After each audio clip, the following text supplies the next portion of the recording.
Good morning from the very edge of the St James's churchyard, and you'll hear the noise of the traffic as it passes by. And here is the last remaining line of graves that were not taken up when the churchyard was cleared.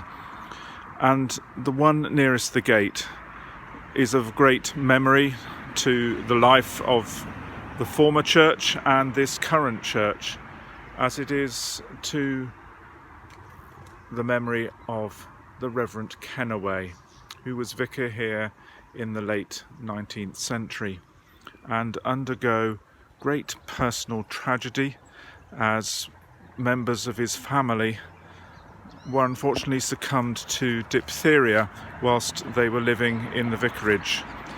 And as I walk along this pathway, I'm very much reminded that in the church he paid for the great rood beam that is standing right above the altar, a rood beam of Christ and his beloved mother and his beloved disciple standing either side, which dominates the view in the church.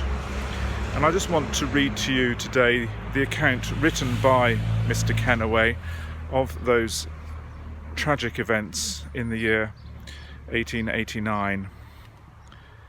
It was in May that year that our great trial came, and Amiat, aged 4, caught diphtheria and succumbed to it.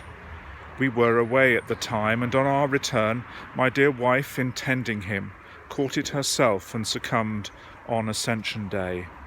Eric, aged 7, died the next day, and Harold lay for days between life and death, and his coffin was actually ordered so that he might be buried with his brother Eric.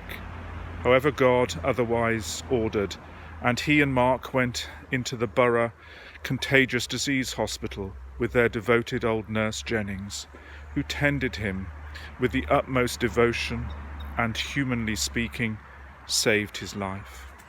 I might also add the disease was brought to the house by a little dog, and we know not what it was at first. The wife and 2 children were buried at Milton in almost the last space in the overcrowded churchyard by the gate.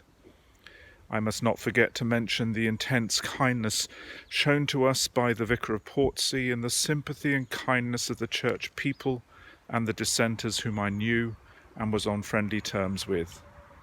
A few months afterwards, I was presented by the Right Honourable W.H. Smith to the living of Green's Norton near Towcester in North Hants.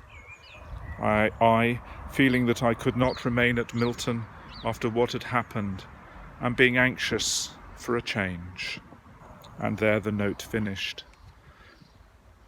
The Kennaway family suffered greatly from a disease and saw tragedy with the death of so many of their family.